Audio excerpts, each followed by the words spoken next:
Hello दोस्तों, नमस्कार। मैं भी एक आप सभी का बहुत बहुत स्वागत करता हूं एक और नए क्लास में। तो साथियों, आज के इस क्लास में यूपी पुलिस एग्जाम 2026 के लिए 8, 9, 10 जून के लिए रामबाण प्रश्नों को डिस्कस करेंगे।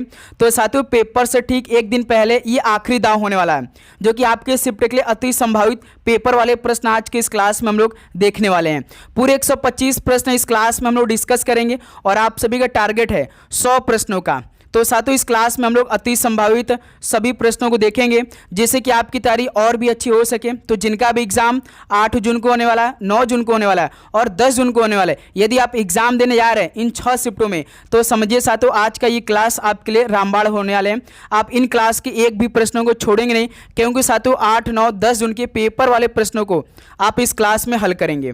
ठीक है, तो चलिए साथियों, इस क्लास को देखते हैं। आज का पहला प्रश्न देखिए, 2011 की जनगणना के अनुसार भारत के किस राज्य का लिंगानुपात सबसे अधिक है? 2011 की जनगणना के अनुसार भारत के किस राज्य का लिंगानुपात सबसे अधिक पर है? तो वो केरल राज्य का है। पहले का सी ऑप्शन बिल्कुल राइट आंसर हो जाएंगे। नेक्स्ट अगला सवाल को देखिए, क्वेश्चन नंबर 2 को, महात्मा गांधी के राजनीतिक गुरु कौन थे? तो साथियों, महात्मा गांधी के राजनीतिक गुरु कौन थे? तो गोपाल कृष्ण गोखले थे। बी ऑप्शन बिल्कुल राइट आंसर हो जाएंगे। नेक्स्ट अगला सवाल को देखिए, क्वेश्चन नंबर 3 को, राष्ट्रीय नमूना सर्वेक्षण की स्थापना कब हुई थी? राष्ट्रीय नमूना सर्वेक्षण की स्थापना किस वर्ष में हुई थी? तो 1950 में हुई थी। बी ऑप्शन बिल्कुल राइट आंसर हो जाएंगे। नेक्स्ट अगला सवाल कॉल करिएगा, क्वेश्चन नंबर 4 को, दिल्ली के मेहरौली में स्थित लौह स्तंभ की कुल ऊंचाई कितने फीट की है? दिल्ली की मेहरौली में स्थित लौह स्तंभ की कुल ऊंचाई कितने फीट की है? तो 23.8 फीट की है। बी ऑप्शन राइट आंसर हो जाएंगे। ओके, नेक्स्ट अगला सवाल को देखिए। और साथियों, आगे बढ़ने से पहले जिन भी स्टूडेंट की तैयारी बिल्कुल भी नहीं है और जिन स्टूडेंट की तैयारी हो चुकी है, तो साथियों बस इतना कर लो भाई, पेपर ये पास कराने वाला पीडीएफ आप सभी के बीच में आ चुका है, यानी कि पेपर में छपने वाला प्रश्न आ चुका है। यदि साथियों आप सभी के पास केवल एक दिन का समय बाकी है या कुछ घंटों का समय बाकी है, तो इस पीडीएफ को एक सरसरी नज़र में आप लोग देख लीजिए। आप इस पीडीएफ से बहुत सारे क्वेश्चन अपने रियल शिफ्ट में देखने वाले हैं, क्योंकि साथियों इसमें देखिए, सबसे पहले प्रीवियस ईयर का पूरा क्वेश्चन मिल जाएंगे भाई। ऑल सब्जेक्ट कवर आपका है, GK, UP, GK, Hindi, math, reasoning में, प्लस 100% भाई एग्जाम ओरिएंटेड क्वेश्चन मिलेंगे आप सभी को इस पीडीएफ में। तो मिलेगा आपको कैसे? ये नीचे देखिए व्हाट्सएप नंबर दिखाई दे रहा होगा, इस नंबर पे आपको व्हाट्सएप मैसेज करके मात्र 25 रुपीज़ पे करके, तो साथियों अभी तुरंत आप लोग मंगाकर एक सरसरी नज़र में देख लीजिए भाई। प्रीवियस ईयर का पूरा क्वेश्चन मिल जाएगा, लगभग साथियों 70 से 80% सवाल तो आपको इसी पीडीएफ से देखने को मिल जाएगा। और यहाँ पे आप स्टूडेंट का रिएक्शन भी चेक कर सकते हैं। तो भाई जिनको भी चाहिए इस नंबर पर व्हाट्सएप करिए और पेपर में यानी परीक्षा में जाने से पहले तुरंत सारे क्वेश्चन को देखकर जाइए, जिससे कि आपका एग्जाम काफ़ी और अच्छा हो। ठीक है, क्वेश्चन नंबर 5 देखिए, किस अंतरिक्ष एजेंसी ने जेम्स वेब स्पेस टेलीस्कोप को लॉन्च किया है? किस अंतरिक्ष एजेंसी ने जेम्स वेब स्पेस टेलीस्कोप को लॉन्च किया है? तो वो साथियों नासा है। ऑप्शन है बिल्कुल राइट आंसर हो जाएंगे। नेक्स्ट अगला सवाल को देखिए, क्वेश्चन नंबर 6 को, भारत का कुल भौगोलिक क्षेत्रफल लगभग कितना है? भारत का कुल भौगोलिक क्षेत्रफल लगभग कितना है?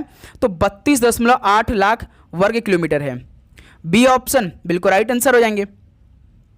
अगला सवाल को देखिए, क्वेश्चन नंबर 7 का राइट आंसर क्या बनेगा? गुलाम यानी ममलुक वंश के निम्नलिखित शासकों को सही कालानुक्रमिक क्रम में व्यवस्थित करिए। बताइए साथियों, जैसे देखिए, पहले कुतुबुद्दीन ऐबक यानी बी नंबर पे आ जाएगा भाई, पहले नंबर पर था ना।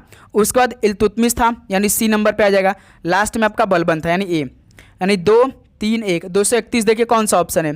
तो 231 सेकेंड नंबर का, तो राइट आंसर हो जाएंगे भाई। ठीक है, ध्यान से क्रम वाइज को देख लीजिए। नेक्स्ट अगला सवाल को देखिए, क्वेश्चन नंबर 8 का राइट आंसर क्या बनेगा? भारतीय संविधान का कौन सा अनुच्छेद राज्य को गरीबों को मुफ्त कानूनी सहायता प्रदान करने का निर्देश देता है? तो साथियों भारतीय संविधान का कौन सा अनुच्छेद राज्य को गरीबों को मुफ्त कानूनी सहायता प्रदान करने का निर्देश देता है? तो अनुच्छेद 39A में इसका वर्णन किया गया है। बी ऑप्शन राइट आंसर हो जाएंगे। नेक्स्ट अगला सवाल को देखिए, क्वेश्चन नंबर 9 को, दिल्ली के लाल किले को बनाने में कितने वर्ष लगे थे? दिल्ली के लाल किले को बनाने में कितने वर्ष लगे थे? तो पूरे 10 वर्ष लगे थे। बी ऑप्शन राइट आंसर हो जाएंगे। अगला सवाल को देखिए, क्वेश्चन नंबर 10 को, आपातकाल के दौरान संसद को राज्य सूची के विषयों पर कानून बनाने की शक्ति कौन सा अनुच्छेद देता है? आपातकाल के दौरान संसद को राज्य सूची के विषयों पर कानून बनाने की शक्ति कौन सा अनुच्छेद देता है? तो अनुच्छेद 250 देता है। बी ऑप्शन राइट आंसर है। अगला सवाल कॉल करिए क्वेश्चन नंबर 11 को। गारुड़ी गोम्बे किस भारतीय राज्य का प्रसिद्ध लोक नृत्य है? गारुड़ी गोम्बे ये किस भारतीय राज्य का प्रसिद्ध लोक नृत्य है? तो कर्नाटक राज्य का प्रसिद्ध लोक नृत्य, बी ऑप्शन राइट आंसर है। नेक्स्ट अगला सवाल को देखिए क्वेश्चन नंबर 12 को। बंदूक से गोली छोड़े जाने पर बंदूक पीछे की ओर झटका यानी रिक्वाइल किस नियम के कारण महसूस करती है? तो साथियों बंदूक से गोली छोड़े जाने पर बंदूक पीछे की ओर झटका देता है, वो किस नियम के कारण महसूस करती है? तो न्यूटन के तीसरे नियम के कारण। तो सी ऑप्शन राइट आंसर हो जाएंगे। ओके, तो साथियों आपको हर एक सवाल का उत्तर याद करना है भाई इस क्लास का, एक भी सवाल छोड़ना नहीं है। स्थिति के आधार पर मेरिस्टमैटिक उत्तक के कितने प्रकार होते हैं? स्थिति के आधार पर मेरिस्टमैटिक उत्तक के कितने प्रकार होते हैं? तो पूरे 3 प्रकार के होते हैं जो मेरिस्टमैटिक उत्तक होते हैं, तो बी ऑप्शन राइट आंसर हो जाएंगे। अगला सवाल को देखिए क्वेश्चन नंबर 14 को। पारंपरिक 3 किंग्स फीस्ट मुख्य रूप से किस भारतीय राज्य में मनाया जाता है? पारंपरिक जो 3 किंग्स फीस्ट है मुख्य रूप से किस भारतीय राज्य में मनाया जाता है? तो साथियों गोवा राज्य में मनाया जाता है, बी ऑप्शन राइट आंसर हो जाएंगे। अगला सवाल कॉल करिएगा क्वेश्चन नंबर 15 को। कोंकण और विदर्भ किस राज्य के प्रमुख भौगोलिक और प्रशासनिक क्षेत्र हैं? कोंकण और विदर्भ किस राज्य के प्रमुख भौगोलिक और प्रशासनिक क्षेत्र हैं? तो ये महाराष्ट्र के हैं, बी ऑप्शन बिल्कुल राइट आंसर हो जाएंगे। अगला सवाल को देखिए क्वेश्चन नंबर 16 को। एशियाई विकास बैंक यानी एडबी का मुख्यालय कहाँ स्थित है? तो साथियों एशियाई विकास बैंक का मुख्यालय कहाँ पर स्थित है? तो मनीला फिलीपींस में है, बी ऑप्शन राइट आंसर हो जाएंगे। नेक्स्ट अगला सवाल कॉल करिएगा क्वेश्चन नंबर 17 को। चंद्रमा के दक्षिणी ध्रुव पर चंद्रयान 3 के लैंडिंग स्थल को किस नाम से जाना जाता है? चंद्रमा के दक्षिणी ध्रुव पर चंद्रयान 3 के लैंडिंग स्थल को किस नाम से जाना जाता है? तो याद रखिए शिव शक्ति पॉइंट के नाम से, तो सी ऑप्शन राइट आंसर हो जाएंगे। ओके, अगला सवाल को देखिए क्वेश्चन नंबर 18 को। महाराष्ट्र के कौन सी जिले मुख्य खनिज युक्त बेल्ट है जो कि मैग्नीज और कोयला भंडार के लिए प्रसिद्ध है? तो साथियों महाराष्ट्र के कौन सी जिले मुख्य खनिज युक्त बेल्ट है जो कि मैग्नीज और कोयला भंडार के लिए प्रसिद्ध है? तो वो साथियों नागपुर, भंडार और चंद्रपुर है, बी ऑप्शन राइट आंसर हो जाएंगे। जिनका एग्जाम साथियों 8 जून को होने वाला है उनका एडमिट कार्ड 5 तारीख से डाउनलोड हो रहा है। जिनका एग्जाम 9 जून को होगा उनका एडमिट कार्ड आज 6 जून को डाउनलोड हो रहा है। जिनका एग्जाम अंतिम दिन यानी 10 जून को होने वाला उनका एडमिट कार्ड कल 7 जून को डाउनलोड होगा।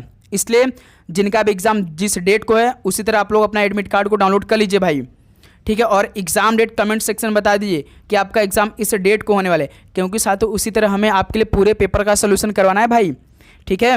पेशेवर बास्केटबॉल में धातु की अंगूठी का मानक व्यास कितना इंच का होता है? पेशेवर बास्केटबॉल में धातु की अंगूठी का मानक व्यास कितने इंच का होता है? तो 18 इंच का होता है, बी ऑप्शन राइट आंसर हो जाएंगे। अगला सवाल देखिए क्वेश्चन नंबर 20 को। भारत और श्रीलंका को इनमें से क्या अलग करता है, यानी कौन सा जलडमरू मध्य भारत और श्रीलंका को अलग करता है? तो पाक जलडमरू मध्य अलग करता है, सी ऑप्शन राइट आंसर हो जाएंगे।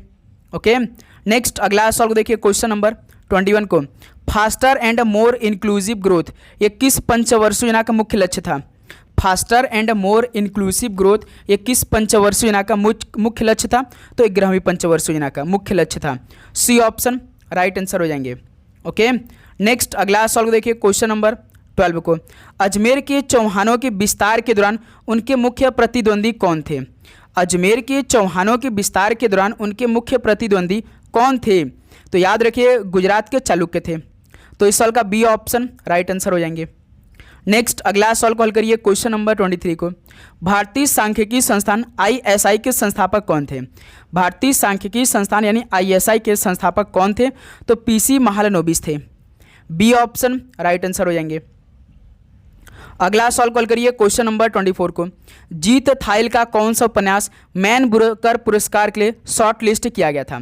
तो साथियों जीत थाइल का कौन सा उपन्यास मैन बुकर पुरस्कार के लिए शॉर्ट लिस्टेड किया गया था? तो नार्कोपोलिस किया गया था, ऑप्शन ए राइट आंसर हो जाएंगे। क्लियर? और साथियों क्लास पे आप नए हैं तो भाई क्लास को जरूर लाइक करेंगे, चैनल पे नए हैं तो चैनल को सब्सक्राइब करने के बाद नोटिफिकेशन को ऑन कर लेंगे, ठीक है। जानवरों की खाल को संरक्षित करने और उन्हें जीवित जैसा दिखाने के लिए भरने यानी स्टफिंग की कला क्या कहलाती है? जानवरों की खाल को संरक्षित करने और उन्हें जीवित जैसा दिखाने के लिए भरने की कला क्या कहलाती है? तो टैक्सीडर्मी कहलाती है, बी ऑप्शन इस सवाल का राइट आंसर हो जाएंगे। नेक्स्ट अगला सवाल कॉल करिए क्वेश्चन नंबर 26 को। निम्नलिखित में से कौन सा एक सुशीर वाद्य है? तो इनमें से कौन सा एक सुशीर वाद्य है? तो वो साथियों पुंगी है, जो कि बी ऑप्शन राइट आंसर है। नेक्स्ट अगला सॉल्व कॉल करिए क्वेश्चन नंबर 27 को। 1932 में जे चैडविक ने किस उप परमाणु कण की खोज की थी? 1932 में जे चैडविक ने किस उप परमाणु कण की खोज किया था? तो इलेक्ट्रॉन की। सी ऑप्शन बिल्कुल राइट आंसर हो जाएंगे। नेक्स्ट अगला सॉल्व देखिए क्वेश्चन नंबर 28 को। लाड खान मंदिर कहाँ स्थित है? तो साथियों लाड खान मंदिर की बात करेंगे तो एहोल कर्नाटक में स्थित है। बी ऑप्शन राइट आंसर हो जाएंगे। अगला सॉल्व देखिए क्वेश्चन नंबर 29 को। निम्नलिखित में से कौन सा एसिटिक अम्ल का एक प्राकृतिक स्रोत है? तो साथियों कौन सा एसिटिक अम्ल का एक प्राकृतिक स्रोत है? तो वो सिरका है, जो कि बी ऑप्शन राइट आंसर हो जाएंगे।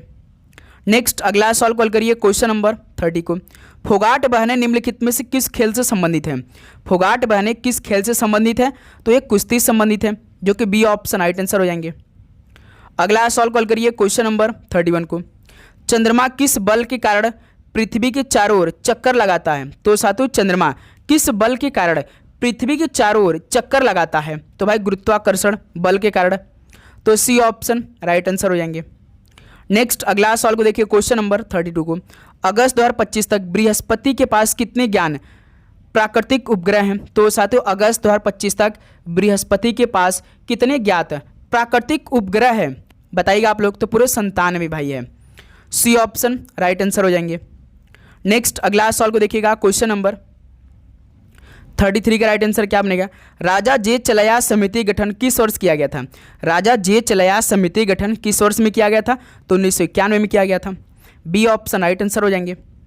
नेक्स्ट अगला सवाल देखिए क्वेश्चन नंबर 34 को। 1801 में किस अवध के नवाब को अंग्रेजों के साथ सहायक संधि करने और अपना आधार क्षेत्र सौंपने के लिए मजबूर किया गया था? तो साथियों 1801 में किस अवध के नवाब को अंग्रेजों के साथ सहायक संधि करने और अपना आधार क्षेत्र सौंपने के लिए मजबूर किया गया था? तो सयादत अली खान को। बी ऑप्शन बिल्कुल राइट आंसर हो जाएंगे। अगला सॉल्व कॉल करिएगा क्वेश्चन नंबर 35 को।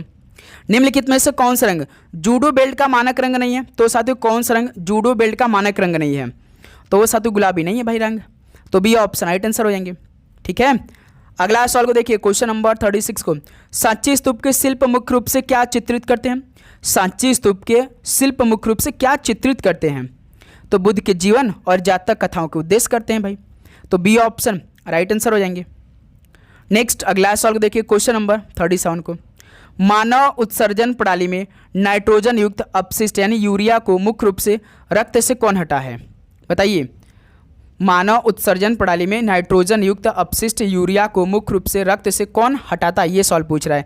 तो भाई ग्लोमेरुलस हटाता है। तो बी ऑप्शन राइट आंसर है। अगला सवाल को देखिए क्वेश्चन नंबर 38 को। भारतीय पुरुष क्रिकेट टीम ने अपना पहला T20 अंतर्राष्ट्रीय मैच कब और किस टीम के खिलाफ खेला था? भारतीय पुरुष क्रिकेट टीम ने अपना पहला T20 अंतर्राष्ट्रीय मैच कब और किस टीम के खिलाफ खेला था भाई? तो याद रखिएगा, शायद ये खेला था भाई दक्षिण अफ्रीका के खिलाफ। क्या? बिल्कुल 1 दिसंबर 2006 को दक्षिण अफ्रीका के खिलाफ। ठीक है, तो बी ऑप्शन राइट आंसर हो जाएंगे। अगला सवाल को देखिए क्वेश्चन नंबर 39 को। भारत की 7वीं पंचवर्षीय योजना किस वर्ष शुरू हुई थी? भारत की जो 7वीं पंचवर्षीय योजना था किस वर्ष शुरू हुई थी? तो 1985 में शुरू हुई थी। बी ऑप्शन राइट आंसर हो जाएंगे। ओके, नेक्स्ट अगला सवाल को देखिए क्वेश्चन नंबर 40 को। चंद्रगुप्त मौर्य ने सिकंदर की मृत्यु के बाद उसके उत्तराधिकारियों से कौन से भारतीय क्षेत्र प्राप्त किए थे? चंद्रगुप्त मौर्य ने सिकंदर की मृत्यु के बाद यानी सिकंदर की मृत्यु के बाद उसके उत्तराधिकारियों से कौन से भारतीय क्षेत्र को प्राप्त किए थे? तो वो साथ उत्तर पश्चिम भारत को प्राप्त किए थे। सी ऑप्शन राइट आंसर हो जाएंगे। नेक्स्ट अगला सवाल देखिए क्वेश्चन नंबर 41 को। लायन एंड पिकॉक नृत्य किस भारतीय राज्य का एक प्रसिद्ध लोक नृत्य है? लायन एंड पिकॉक नृत्य किस भारतीय राज्य का एक प्रसिद्ध लोक नृत्य है? तो ये अरुणाचल प्रदेश का है, जो कि बी ऑप्शन बिल्कुल राइट आंसर हो जाएंगे। अगला सवाल देखिए क्वेश्चन नंबर 42 को। Being Indian inside the real India नामक पुस्तक के लेखक कौन है? Being Indian inside the real India नामक पुस्तक के लेखक कौन है? तो पवन के वर्मा है। सी ऑप्शन राइट आंसर है। नेक्स्ट अगला सवाल देखिए क्वेश्चन नंबर 43 को। निम्नलिखित में से किस खेल में छड़ी का उपयोग नहीं किया जाता है? तो साथियों किस खेल में छड़ी का उपयोग नहीं किया जाता है? तो भाई 60 फुट में छड़ी का उपयोग कहाँ होता है? नहीं होता इसमें। डी ऑप्शन राइट आंसर है। नेक्स्ट अगला सवाल देखिए क्वेश्चन नंबर 44 को। दिल्ली सल्तनत के सुल्तानों के लिए लिखी गई तवारीख के बारे में कौन सा कथन सही है? दिल्ली सल्तनत के सुल्तानों के लिए लिखी गई तवारीख इसके बारे में कौन सा कथन सही है? तो इसका मतलब कि लेखकों ने सुशासन और न्यायपूर्ण शासन की सलाह दी। तो सी ऑप्शन इस सवाल का राइट आंसर हो जाएंगे। ओके, अगला सवाल कॉल करिए क्वेश्चन नंबर 45 को। राष्ट्रकूट वंश का संस्थापक कौन था? राष्ट्रकूट वंश का संस्थापक कौन था? तो दंती दुर्ग था। बी ऑप्शन राइट आंसर है। नेक्स्ट अगला सवाल कॉल करिए क्वेश्चन नंबर 46 को। दक्षिण गंगा के नाम से किस नदी को जाना जाता है? दक्षिण गंगा के नाम से किस नदी को जाना जाता है? तो भाई गोदावरी नदी को। भारत की सबसे बड़ी प्रायद्वीपीय नदी भी है गोदावरी नदी। नेक्स्ट अगला सवाल कॉल करिए क्वेश्चन नंबर 47 को। पचे हुए वसा का अवशोषण और परिवहन लासिका के माध्यम से किस अंग से होता है? तो पचे हुए वसा का अवशोषण और परिवहन लासिका के माध्यम से किस अंग से होता है? तो साथियों याद रखिएगा छोटी आंत से होता है। तो सी ऑप्शन राइट आंसर हो जाएंगे। नेक्स्ट अगला सवाल देखिए क्वेश्चन नंबर 48 को। आधुनिक चेन्नई यानी मद्रास शहर का विकास किस ब्रिटिश किले के चारों ओर हुआ था?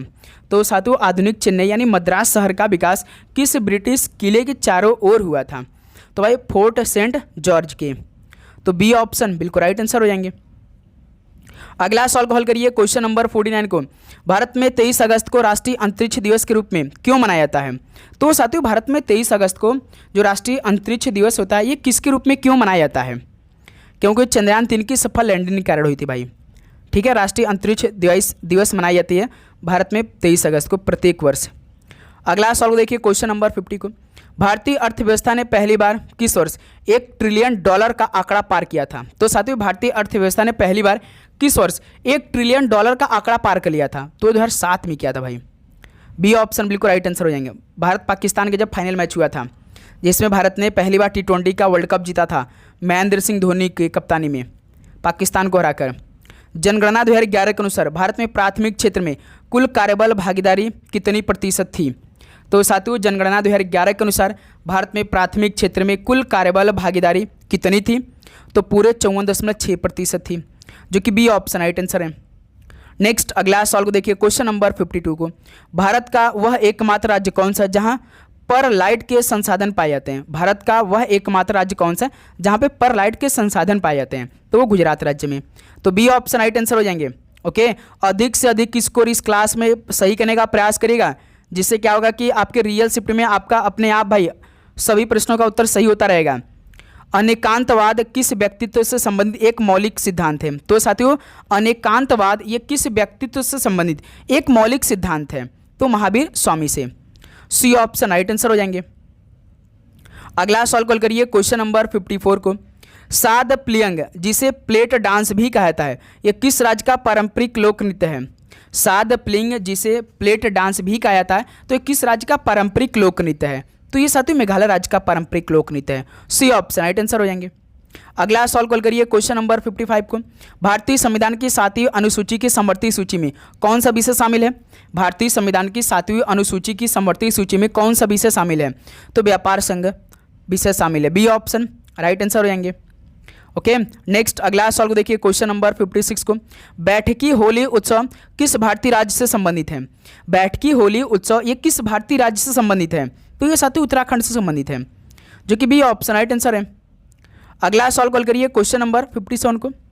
2027 की जनगणना अधिसूचना के अनुसार लद्दाख के लिए संदेश तिथि क्या है? 2027 की जनगणना अधिसूचना के अनुसार लद्दाख के लिए संदेश तिथि क्या है? तो वो साथियों 1 अक्टूबर 2026 है। बी ऑप्शन बिल्कुल राइट आंसर हो जाएंगे। अगला सवाल कॉल करिए क्वेश्चन नंबर 58 को। भारतीय मर्चेंट नेवी की पहली महिला कैप्टन कौन है? तो साथियों भारतीय मर्चेंट नेवी की जो पहली महिला कैप्टन है उनका नाम क्या है? तो राधिका मेनन है। बी ऑप्शन बिल्कुल राइट आंसर हो जाएंगे। नेक्स्ट अगला सवाल कॉल करिए क्वेश्चन नंबर 59 को। भारत की दूसरी पंचवर्षीय योजना का समाप्ति वर्ष क्या था? तो भारत की दूसरी पंचवर्षीय योजना देखिए पहली तो 1951 से 56 तक था, दूसरी 56 से लेकर 61 था, यानी कि समाप्ति पूछा था तो 1961 हो जाएगा, यानी सी ऑप्शन बिल्कुल राइट आंसर हो जाएंगे। क्लियर। नेक्स्ट अगला सवाल कॉल करिए क्वेश्चन नंबर 60 को। निम्नलिखित में से कौन सा देश ब्रिक्स का सदस्य नहीं है? बताइए साथियों कौन सा देश ब्रिक्स का सदस्य नहीं है? इसमें देखिए भाई बांग्लादेश है ना भाई, पाकिस्तान भी है, इंडोनेशिया, लेकिन साथियों दक्षिण अफ्रीका है क्या? बताइए आप लोग, नहीं है तो सदस्य। एक सेकेंड भाई, इसमें देखिए निम्नलिखित में से कौन से ब्रिक्स का सदस्य, जैसे बी से ब्राजील, आर से रसिया, आई से इंडिया, सी से चाइना, एस से साउथ अफ्रीका। तो केवल भाई साउथ अफ्रीका है इसमें, और कोई नहीं है भाई सदस्य। बांग्लादेश भी नहीं है भाई, पाकिस्तान भी नहीं, इंडोनेशिया भी नहीं है। इसको सही करिए आप लोग, बी ऑप्शन राइट आंसर होंगे। ठीक है, नेक्स्ट अगला सवाल देखिए, क्वेश्चन नंबर 61 को। 1977 के औद्योगिक नीति वक्तव्य के अनुसार अति लघु इकाई के लिए अधिकतम निवेश सीमा क्या थी? तो साथियों 1977 के औद्योगिक नीति वक्तव्य के अनुसार अति लघु इकाई के लिए अधिकतम निवेश सीमा क्या थी? तो 1 लाख रुपए थी। बी ऑप्शन राइट आंसर हो जाएंगे। नेक्स्ट अगला सवाल को देखिए, क्वेश्चन नंबर 62 को। दादा साहेब फाल्के पुरस्कार 1969 में स्थापित के पहले प्राप्तकर्ता कौन थे? तो साथियों दादा साहेब फाल्के पुरस्कार जो स्थापित हुआ था 1969 में हुआ था, तो पहले प्राप्तकर्ता कौन थे? तो देविका रानी थी। बी ऑप्शन बिल्कुल राइट आंसर हो जाएंगे। ओके, नेक्स्ट अगला सवाल को देखिए, क्वेश्चन नंबर 63 को। 1 अप्रैल 2020 को किन 2 बैंकों का यूनियन बैंक ऑफ इंडिया में विलय कर दिया गया? तो साथियों 1 अप्रैल 2020 को किन 2 बैंकों का यूनियन बैंक ऑफ इंडिया में विलय कर दिया गया था? एक तो आंध्रा बैंक का और एक कॉरपोरेशन बैंक को। बी ऑप्शन इस सवाल का राइट आंसर हो जाएंगे। नेक्स्ट अगला सवाल को देखिए, क्वेश्चन नंबर 64 को। सेंट फ्रांसिस जेवियर का पर्व गोवा में मुख्य रूप से किस महीने मनाया जाता है? तो साथियों सेंट फ्रांसिस जेवियर का पर्व गोवा में मुख्य रूप से किस महीने मनाया जाता है? तो दिसंबर के महीने में। बी ऑप्शन राइट आंसर हो जाएंगे। नेक्स्ट अगला सवाल कॉल करिए, क्वेश्चन नंबर 65 को। निम्नलिखित में से कौन सी एक प्रायद्वीपीय नदी है? तो साथियों कौन सी प्रायद्वीपीय नदी है इनमें? तो महानदी है भाई। डी ऑप्शन राइट आंसर हो जाएंगे। नेक्स्ट अगला सवाल कॉल करिए, क्वेश्चन नंबर 66 को। डीआरडीओ और भारतीय नौसेना ने मार्च 2025 में VLSRSAM मिसाइल का सफलतापूर्वक परीक्षण किस तट से किया था? तो integrated test range Chandipur Odisha से किया था भाई। बी ऑप्शन बिल्कुल राइट आंसर हो जाएंगे। नेक्स्ट अगला सवाल कॉल करिए, क्वेश्चन नंबर 67 को। मध्यकाल में पदावली कीर्तन की उत्पत्ति भारत के किस राज्य में हुई थी? तो साथियों मध्यकाल में पदावली कीर्तन की उत्पत्ति भारत के किस राज्य में हुई थी? तो साथियों याद रखिएगा पश्चिम बंगाल में हुई थी ना, तो बी ऑप्शन राइट आंसर हो जाएंगे। नेक्स्ट अगला सवाल को देखिए, क्वेश्चन नंबर 68 को। पारंपरिक लोक नृत्य सम्मिक उत्पत्ति भारत के किस राज्य में हुई थी? तो साथियों पारंपरिक लोक नृत्य सम्मिक उत्पत्ति भारत के किस राज्य में हुई थी? तो पंजाब राज्य में हुई थी भाई सम्मिक उत्पत्ति। बी ऑप्शन राइट आंसर हो जाएंगे। अगला सवाल को देखिए, क्वेश्चन नंबर 69 को। हाल ही में किस देश ने चंद्रयान पहले अनुसंधान उपग्रह को कक्षा में प्रक्षेपित किया है? तो बताइए साथियों हाल ही में किस देश ने चंद्रयान पहले अनुसंधान उपग्रह को कक्षा में प्रक्षेपित किया है? तो याद रखिएगा भाई ईरान देश ने। तो बी ऑप्शन राइट आंसर है। नेक्स्ट अगला सवाल कॉल करिए, क्वेश्चन नंबर 70 को। भारत में पहली बार नेशनल जूडो शतरंज किस वर्ष आयोजित की गई थी? तो साथियों भारत में पहली बार नेशनल जूडो शतरंज किस वर्ष में आयोजित की गई थी? तो ध्यान दीजिएगा आप सभी लोग भाई 1966 में। तो सी ऑप्शन राइट आंसर हो जाएंगे। ओके, नेक्स्ट अगला सवाल को देखिए, क्वेश्चन नंबर 71 को। भारत का जनगणना अधिनियम किस वर्ष में अधिनियमित किया गया था? तो साथियों भारत का जनगणना अधिनियम किस वर्ष में अधिनियमित किया गया था? तो 1948 में। बी ऑप्शन बिल्कुल राइट आंसर हो जाएंगे। ओके, नेक्स्ट 72 को देखिए। हवा महल की वास्तुकला किस हिंदू देवता को समर्पित है? हवा महल की वास्तुकला किस हिंदू देवता को समर्पित है? तो याद रखिए भगवान कृष्ण जी को है। बी ऑप्शन बिल्कुल राइट आंसर हो जाएंगे। 73 को हल करिए। सालबाई की संधि किस वर्ष हुई थी? सालबाई की संधि किस वर्ष में हुई थी? 1782 में हुई थी, जो कि बी ऑप्शन राइट आंसर है। नेक्स्ट अगला सवाल कॉल करिए, क्वेश्चन नंबर 74 को। 19 जुलाई 1969 को भारत सरकार द्वारा कितने निजी बैंकों का राष्ट्रीयकरण किया गया था? तो साथियों 19 जुलाई 1969 को भारत सरकार द्वारा कितने निजी बैंकों का राष्ट्रीयकरण किया गया था? पूरे 14 बैंकों का राष्ट्रीयकरण हुआ था। सी ऑप्शन राइट आंसर है। अगला सवाल कॉल करिए, क्वेश्चन नंबर 75 को। मोनपा जनजाति मुख्य रूप से भारत के किस राज्य में पाई जाती है? तो साथियों मोनपा जनजाति मुख्य रूप से भारत के किस राज्य में पाई जाती है? तो अरुणाचल प्रदेश पाई जाती है, जो कि बी ऑप्शन राइट आंसर हो जाएंगे। अगला सवाल कॉल करिए, क्वेश्चन नंबर 76 को। बेकिंग सोडा का मुख्य कार्य क्या है? बेकिंग सोडा का केक और ब्रेड को फुलाना होता है भाई, बेकिंग सोडा का मुख्य कार्य। तो बी ऑप्शन राइट आंसर है। अगला सवाल कॉल करिए, क्वेश्चन नंबर 77 को। मानव शरीर का मुख्य समन्वय अंग कौन सा है? तो साथियों मानव शरीर का जो मुख्य समन्वय अंग है वो कौन सा है? तो मस्तिष्क है भाई। बी ऑप्शन राइट आंसर हो जाएंगे। नेक्स्ट अगला सवाल कॉल करिए, क्वेश्चन नंबर 78 को। भारतीय जनगणना के अनुसार जनसंख्या को आर्थिक स्थिति कार्य के आधार पर कितने मुख्य भागों में विभाजित किया गया है? तो साथियों भारतीय जनगणना के अनुसार जनसंख्या को आर्थिक स्थिति कार्य के आधार पर कितने मुख्य भागों में विभाजित किया गया? तो पूरे 3 भागों में। बी ऑप्शन राइट आंसर हो जाएंगे। नेक्स्ट अगला सवाल को देखिए 79 को। दक्षिणी गोलार्ध में व्यापारिक पौने किन अक्षांशों के बीच प्रवाहित होती हैं? दक्षिणी गोलार्ध में व्यापारिक पौने किन अक्षांशों के बीच प्रवाहित होती हैं? तो साथियों 0 डिग्री से लेकर 30 डिग्री दक्षिण में, तो बी ऑप्शन राइट आंसर है। नेक्स्ट अगला सवाल को देखिए क्वेश्चन नंबर 80 का राइट आंसर देखिए। चंद्रयान 3 मुख्य रूप से चंद्रमा के किस हिस्से और किन वैज्ञानिक पहलुओं का अध्ययन करने के लिए भेजा गया है? तो साथियों चंद्रयान 3 मुख्य रूप से चंद्रमा के किस हिस्से और किन वैज्ञानिक पहलुओं का अध्ययन करने के लिए भेजा गया है? तो दक्षिणी ध्रुव की सतह का तापीय और रासायनिक विन्यास के, तो इस सवाल का बी ऑप्शन राइट आंसर हो जाएंगे। ओके, नेक्स्ट अगला सवाल कॉल करिए क्वेश्चन नंबर 81 को। चंद्रयान 3 के लैंडर में लगे ILSA पेलोड का मुख्य कार्य क्या है? तो साथियों चंद्रयान 3 के लैंडर में जो लगे ILSA पेलोड का इसका मुख्य कार्य क्या है? तो चंद्रमा पर भूकंपीय गतिविधियों का पता लगाना है भाई, सी ऑप्शन राइट आंसर हो जाएंगे। नेक्स्ट अगला सवाल को देखिए 82 को। निम्नलिखित में से कौन सा गैर संपर्क बल का उदाहरण है? तो इनमें से कौन गैर संपर्क बल का एग्जाम्पल है? तो चुंबकीय बल और गुरुत्वाकर्षण बल है, सी ऑप्शन राइट आंसर है। नेक्स्ट अगला सवाल को देखिए क्वेश्चन नंबर 83 को। निम्नलिखित में से कौन सा भारत का पहला निजी तौर पर विकसित रॉकेट है? तो साथियों भारत का पहला निजी तौर पर विकसित रॉकेट है तो विक्रम एस है, तो इस सवाल का बी ऑप्शन राइट आंसर हो जाएंगे। ओके, नेक्स्ट अगला सवाल कॉल करिए क्वेश्चन नंबर 84 को। प्रसिद्ध संगीतकार तानसेन के बचपन का नाम क्या था? प्रसिद्ध संगीतकार तानसेन के बचपन का नाम क्या था? रामतनु पांडे था, बी ऑप्शन राइट आंसर हो जाएंगे। ओके, नेक्स्ट अगला सवाल कॉल करिए क्वेश्चन नंबर 85 को। 1921 में हड़प्पा स्थल की खोज का नेतृत्व किसने किया था? 1921 में हड़प्पा स्थल की खोज का नेतृत्व किसने किया था? तो दयाराम साहनी ने किया था, बी ऑप्शन राइट आंसर हो जाएंगे। अगला सवाल कॉल करिए क्वेश्चन नंबर 86 को। लाल सलाम उपन्यास के लेखक लेखिका कौन है? तो साथियों लाल सलाम उपन्यास के लेखक या लेखिका कौन है? स्मृति जुबिन ईरानी है, ऑप्शन ए बिल्कुल राइट आंसर हो जाएंगे। ओके, नेक्स्ट अगला सवाल कॉल करिए क्वेश्चन नंबर 87 को। अकबर ने किस राज्य पर अपनी विजय की स्मृति में बुलंद दरवाजा बनवाया था? तो साथियों अकबर ने किस राज्य पर अपनी विजय की स्मृति में बुलंद दरवाजा को बनवाया था? तो ध्यान रखिए गुजरात राज्य की विजय पर, तो सी ऑप्शन राइट आंसर हो जाएंगे। नेक्स्ट अगला सवाल को देखिए क्वेश्चन नंबर 88 को। अंतर्राष्ट्रीय ओलंपिक समिति ने खेल में डोपिंग पर पहला विश्व सम्मेलन किस वर्ष आयोजित किया था? तो साथियों अंतर्राष्ट्रीय ओलंपिक समिति ने खेल में डोपिंग पर पहला विश्व सम्मेलन किस वर्ष में आयोजित किया था? तो स्टूडेंट याद रखिए 1999 में, सी ऑप्शन राइट आंसर हो जाएंगे। नेक्स्ट अगला सवाल को देखिए क्वेश्चन नंबर 89 को। अंतर्राष्ट्रीय श्रम सम्मेलन का 113वां सत्र 2025 में कहाँ आयोजित किया गया था? तो साथियों जो इंडियन लेबर ऑर्गेनाइजेशन है इनका जो 113वां सत्र था जो कि 2025 में हुआ था, आयोजित कहाँ पर हुआ था? तो जिनेवा स्विट्जरलैंड में हुआ था, बी ऑप्शन राइट आंसर हो जाएंगे। अगला सवाल को देखिए क्वेश्चन नंबर 90 को। ऐश्वर्या राय बच्चन ने किस वर्ष मिस वर्ल्ड का खिताब जीता था? तो साथियों ऐश्वर्या राय बच्चन ने किस वर्ष मिस वर्ल्ड का खिताब जीत लिया था? तो याद रखिएगा 1994 में, तो बी ऑप्शन राइट आंसर हो जाएंगे। अगला सवाल को देखिए क्वेश्चन नंबर 91 को। भारतीय संविधान के अनुसार एक वर्ष में संसद के कम से कम कितने सत्र आयोजित होने अनिवार्य हैं?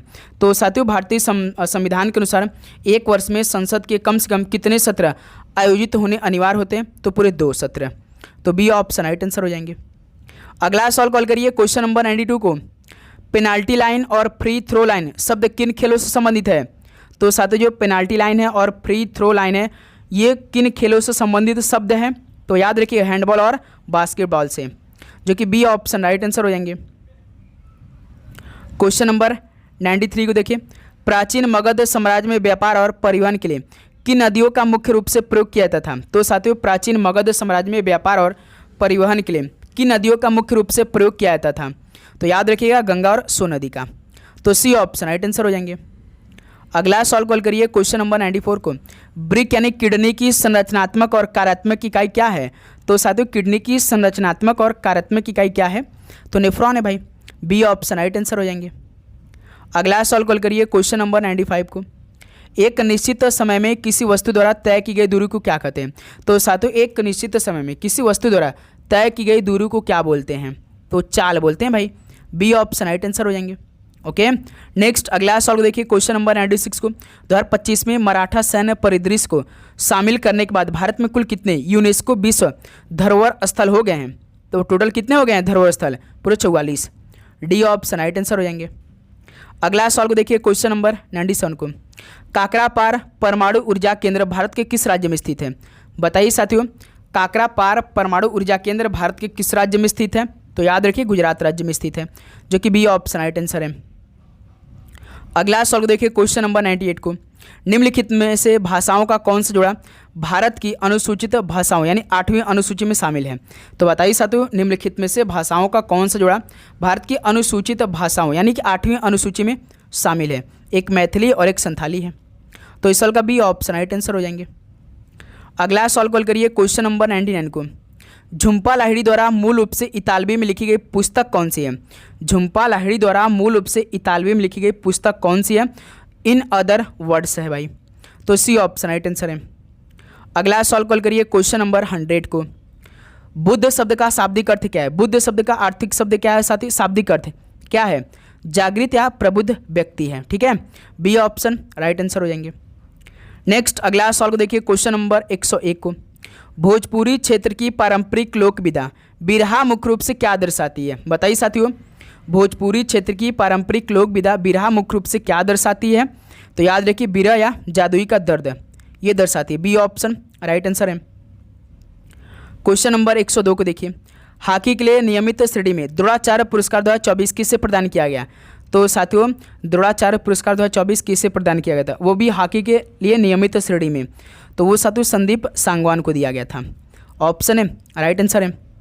अगला सवाल कॉल करिए क्वेश्चन नंबर 103 को, निम्नलिखित में से कौन सी समिति भारत में बैंकों के एकीकरण के पक्ष में नहीं थी? तो साथियों इनमें से कौन सी समिति भारत में बैंकों के एकीकरण के पक्ष में वो नहीं थी? तो वो साथियों तेंदुलकर समिति थी। ठीक है, बी ऑप्शन राइट आंसर हो जाएंगे। नेक्स्ट अगला सवाल कॉल करिए क्वेश्चन नंबर 104 को, गुरु नानक देव जी का जन्म किस स्थान पर हुआ था? भाई आप चैनल पे नए हैं तो पहले चैनल को सब्सक्राइब कर लीजिएगा, और क्लास पे नए हैं तो क्लास को जरूर भाई लाइक करिएगा। ठीक है, गुरु नानक देव जी का जन्म किस स्थान पर हुआ था? तो याद रखिए तलवंडी में हुआ था भाई, सी ऑप्शन राइट आंसर हो जाएंगे। अगला सवाल कॉल करिए क्वेश्चन नंबर 105 को, कौशल राज्य में किस प्राचीन शहर को साकेत के रूप में जाना जाता था? तो साथियों कौशल राज्य में किस प्राचीन शहर को साकेत के रूप में जाना जाता था? तो भाई अयोध्या को, बी ऑप्शन राइट आंसर हो जाएंगे। नेक्स्ट अगला सवाल कॉल करिए क्वेश्चन नंबर 106 को, निम्नलिखित में से कौन सी पुस्तक जवाहरलाल नेहरू द्वारा लिखी गई है? तो साथियों कौन सी पुस्तक जवाहरलाल नेहरू द्वारा लिखी गई है? तो भारत की खोज लिखी गई है, सी ऑप्शन राइट आंसर हो जाएंगे। अगला सवाल कॉल करिए क्वेश्चन नंबर 107 को, भारत में पहली विशेष आर्थिक क्षेत्र नीति कब घोषित की गई थी? तो साथियों भारत में पहली विशेष आर्थिक क्षेत्र नीति कब घोषित की गई थी? अप्रैल 2000 में, सी ऑप्शन राइट आंसर हो जाएंगे। अगला सवाल को देखिए क्वेश्चन नंबर 108 को, द्वीपों सहित भारत के कुल तटीय जल सीमा की लंबाई लगभग कितने किलोमीटर की है? द्वीपों सहित भारत की कुल तटीय जल सीमा की लंबाई कितने किलोमीटर की है? तो पूरे 7516 किलोमीटर की है, सी ऑप्शन राइट आंसर है। अगला सवाल को देखिए क्वेश्चन नंबर 109 को, एशियन इंफ्रास्ट्रक्चर इन्वेस्टमेंट बैंक की औपचारिक स्थापना किस वर्ष हुई थी? एशियन इंफ्रास्ट्रक्चर इन्वेस्टमेंट बैंक की औपचारिक स्थापना किस वर्ष में हुई थी? 2015 में हुई थी, सी ऑप्शन राइट आंसर हो जाएंगे। ओके, क्वेश्चन नंबर 110 कॉल करिए, अगालमका उत्सव मुख्य रूप से किस भारतीय राज्य में मनाया जाता है? तो साथियों अगालमका उत्सव ये किस भारतीय राज्य में मनाया जाता है? तो मेघालय राज्य में, बी ऑप्शन राइट आंसर है। क्लियर। नेक्स्ट अगला सवाल को देखिए क्वेश्चन नंबर 111 को, इप्पोन शब्द का प्रयोग किस खेल में पूर्ण अंक या त्वरित जीत के लिए किया जाता है? तो साथियों इप्पोन शब्द का प्रयोग किस खेल में पूर्ण अंक या त्वरित जीत के लिए किया जाता है? तो याद रखिए भाई जूडो के खेल में, बी ऑप्शन राइट आंसर हो जाएंगे। नेक्स्ट अगला सवाल देखिए 112 नंबर को, बोलक आत कर्नाटक राज्य की किस प्रकार की कला है? बोलक आत कर्नाटक राज्य की किस प्रकार की कला है? तो ये साथियों नृत्य शैली है, डी ऑप्शन राइट आंसर है। नेक्स्ट अगला सवाल को देखिए क्वेश्चन नंबर 113 को, भारत में बी निवेश आयोग की स्थापना कब हुई थी? भारत में बी निवेश आयोग की स्थापना 1996 में हुई थी, सी ऑप्शन राइट आंसर हो जाएंगे। अगला सवाल को देखिए 114 नंबर को, इंसुलिन हार्मोन द्वारा किस बीमारी का उपचार या प्रबंधन किया जाता है? इंसुलिन हार्मोन द्वारा किस बीमारी का उपचार या प्रबंधन किया जाता है? तो मधुमेह की, बी ऑप्शन राइट आंसर हो जाएंगे। अगला सवाल को देखिए क्वेश्चन नंबर 115 को, वर्षा, कोहरा और लगभग सभी अन्य मौसम संबंधी घटनाएं वायुमंडल किस परत में होती है? तो साथियों वर्षा, कोहरा और लगभग सभी जितने भी अन्य मौसम संबंधी घटनाएं होती है वायुमंडल किस परत में होती है? ये क्षोभमंडल में होती है भाई, बी ऑप्शन राइट आंसर है। अगला सवाल कॉल करिए क्वेश्चन नंबर 116 को, निम्नलिखित में से कौन सा शब्द कूदने से संबंधित नहीं है? तो साथियों कौन सा शब्द कूदने से संबंधित नहीं है? डिस्कस थ्रो है। ऑप्शन ए बिल्कुल राइट आंसर है। नेक्स्ट अगला सवाल देखिए, क्वेश्चन नंबर 117 को। नाहरकटिया तेल क्षेत्र भारत के किस राज्य में स्थित है? नाहरकटिया तेल क्षेत्र भारत के किस राज्य में स्थित है? तो साथियों असम राज्य में स्थित है। बी ऑप्शन राइट आंसर हो जाएंगे। अगला सवाल को देखिए, क्वेश्चन नंबर 118 को। किस स्वतंत्रता सेनानी को पंजाब केसरी के नाम से जाना जाता है? तो साथियों किस स्वतंत्रता सेनानी को पंजाब केसरी के नाम से जानते हैं? लाला लाजपत राय को। बी ऑप्शन राइट आंसर हो जाएंगे। क्लियर। नेक्स्ट अगला सवाल को देखिए, क्वेश्चन नंबर 119 को। विश्व का सबसे बड़ा नदी द्वीप माजुली किस नदी में स्थित है? विश्व का सबसे बड़ा नदी द्वीप माजुली किस नदी में स्थित है? तो ये ब्रह्मपुत्र नदी में। सी ऑप्शन राइट आंसर है। अगला सवाल देखिए 120 को। एल्फिंस्टन कॉलेज कहाँ स्थित है? तो साथियों एल्फिंस्टन कॉलेज कहाँ पर स्थित है? तो ये मुंबई शहर में स्थित है। बी ऑप्शन राइट आंसर है। क्लियर। क्वेश्चन नंबर 121 कॉल करिए। सेक 2011 के तहत ग्रामीण क्षेत्रों में परिवहन की आर्थिक स्थिति मापने के लिए कितने वंचना संकेतकों का उपयोग किया गया था? तो साथियों जो सेक 2011 इसके तहत ग्रामीण क्षेत्रों में परिवारों की आर्थिक स्थिति मापने के लिए कितने वंचना संकेतकों का उपयोग किया गया था? तो पूरे 7 का। तो बी ऑप्शन राइट आंसर हो जाएंगे। ओके। क्वेश्चन नंबर 122 को देखिए। पंखीड़ा लोकगीत पारंपरिक रूप से किस राज्य से संबंधित है? पंखीड़ा लोकगीत पारंपरिक रूप से किस राज्य से संबंधित है? तो राजस्थान से भाई पंखीड़ा लोकगीत। सी ऑप्शन राइट आंसर है। नेक्स्ट अगला सवाल को देखिए 123 नंबर को। प्राचीन भारत में जमींदारों और योद्धाओं जैसी शक्तिशाली समूह के लिए किस शब्द का प्रयोग किया जाता था जो राजाओं को सैन्य सहायता प्रदान करते थे? तो साथियों प्राचीन भारत में जमींदारों और योद्धाओं जैसे शक्तिशाली समूह के लिए किस शब्द का प्रयोग किया जाता था जो राजाओं को सैन्य सहायता प्रदान करते थे? तो उन्हें सामंत कहते थे। बी ऑप्शन राइट आंसर हो जाएंगे। अगला सवाल को देखिए, क्वेश्चन नंबर 124 को। भारत की जनगणना के अनुसार किसी बस्ती को जनगणना शहर के रूप में वर्गीकृत करने के लिए कितने विशिष्ट मानदंड पूरे होने चाहिए? तो साथियों पूरे 3 मानदंड पूरे होने चाहिए। बी ऑप्शन राइट आंसर हो जाएंगे। चलिए आखिरी सवाल कॉल करिए, क्वेश्चन नंबर 125 को। वर्ष 2025 से शुरू होने वाली मनुष्यों की 7वीं पीढ़ी को क्या नाम दिया गया है? तो साथियों वर्ष 2025 से शुरू होने वाले मनुष्यों की 7वीं पीढ़ी को क्या नाम दिया गया? तो जनरेशन बीटा नाम दिया गया है। बी ऑप्शन राइट आंसर हो जाएंगे। तो साथियों फाइनली 125 सवाल कंप्लीट हो गए। अब बताइए कि आप सभी का इन 125 सवालों में से कितना स्कोर बना। तो उम्मीद करूँगा दोस्त आप सभी को हर एक सवाल का आंसर इसी क्लास में याद हो चुका होगा भाई। सबसे पहले आप सभी को एग्जाम के लिए best of luck, God bless you भाई। जितना आपने पढ़ा उसको रिवीजन कर लीजिए भाई। प्रीवियस ईयर का पूरा क्वेश्चन आप तैयार कर लीजिए भाई। तो आप इस नंबर पे व्हाट्सएप करके पूरा प्रीवियस ईयर का क्वेश्चन मंगा सकते हैं भाई। ओके। तो जिन भी स्टूडेंट की तैयारी बिल्कुल भी नहीं है इस नंबर पे आप व्हाट्सएप करके सारे क्वेश्चन को मंगा लीजिए 7460928775 पर। ठीक है। तो रिवीजन करिए साथियों, मॉक टेस्ट लगाइए। अंतिम 1 से 2 दिन आप सभी के पास बाकी है। अच्छे से एग्ज़ाम देने जाइए। किसी प्रकार की दिक्कत आती है तो कमेंट बॉक्स में आप जरूर बताइए। ठीक है। और आप लोग अपना एग्जाम डेट हमें कमेंट बॉक्स में जरूर बताइएगा, भूलिएगा मत। तो चलिए साथियों इस क्लास को यहीं पर समाप्त कर लेते हैं। मिलते हैं एक और नए क्लास के साथ। आप सभी को जय हिंद, जय भारत। पढ़ाई करते रहिए। All the very best. धन्यवाद।